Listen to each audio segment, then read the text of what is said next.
Os espíritos podem ouvir o que eu estou pensando? Sim e não. Na verdade, o que acontece? Espíritos com um pouco mais de esclarecimento e experiência têm a capacidade de ouvir os nossos pensamentos? Sim. Agora, se esses espíritos forem esclarecidos moralmente, eles vão respeitar a nossa privacidade. Então, muitas vezes você está numa casa espírita e um irmão espiritual chega e questiona você, aí você pode, mas para que está me perguntando? Já não pode ouvir o meu pensamento? Primeiro, existe a questão da privacidade que, mesmo sendo capaz de ler os seus pensamentos, ele não vai fazer se não for necessário. Segundo, que muitas vezes é necessário que você externe o que você está sentindo. Porque mais importante no processo de ajuda é você se conscientizar da necessidade dessa ajuda. É você ouvir com as suas próprias palavras aquilo que você está sentindo. Então, entendam que, mesmo que a espiritualidade tenha a capacidade de ouvir os nossos pensamentos, eles só vão fazer se for necessário, porque eles respeitam a nossa privacidade. Agora, entendam que eu estou falando de irmãos espirituais moralmente esclarecidos, porque esse respeito que eles têm para conosco é justamente por eles terem esse esclarecimento moral. Agora, irmãos espirituais que tenham experiência o suficiente para conseguir ouvir os nossos pensamentos, mas não tenham essa lapidação moral, aí a história é outra. Agora, tem um ponto importante que a gente também precisa entender. Esses irmãos espirituais, muitas vezes, eles podem até querer respeitar a sua privacidade e não querer ouvir os seus pensamentos, mas ele nem consegue evitar. Por quê?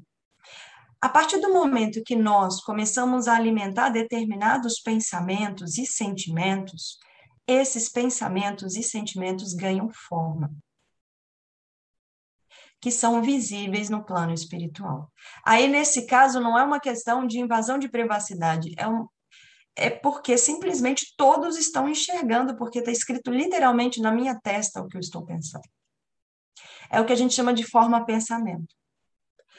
Para que isso aconteça, você precisa alimentar bastante esse pensamento. Então, se você pensou algo, né?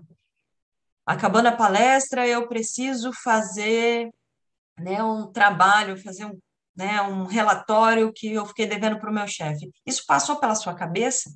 Isso não vai ser solidificado, isso não vai ser materializado como forma de pensamento. Agora, se você passar a palestra inteira pensando nisso, isso vai ser visível.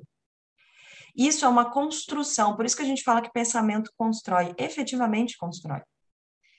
Por meio de um processo até mesmo de materialização, utilizando a matéria sutil que nós emanamos e que está presente, né, em todo o universo, esses pensamentos e esses sentimentos, quando são alimentados, eles ganham forma e são visíveis no plano espiritual ou para aqueles médios que têm essa capacidade de enxergar. Alguns médios conseguem enxergar isso em outros encarnados de formas diferentes, como, por exemplo, com tons de cor. Vocês já devem ter ouvido falar, fulano, quando vê alguém com pensamentos negativos, vê a pessoa, né, com uma névoa negra, quando vê a pessoa, né, cheia de amor, cheia de alegria, ela está brilhando.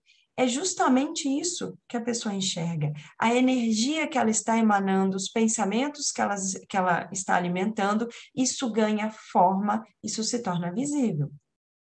Isso para médios que têm essa proposta mediúnica. Mas, mesmo que os encarnados não consigam enxergar aquelas pessoas que estão no plano espiritual, os desencarnados conseguem.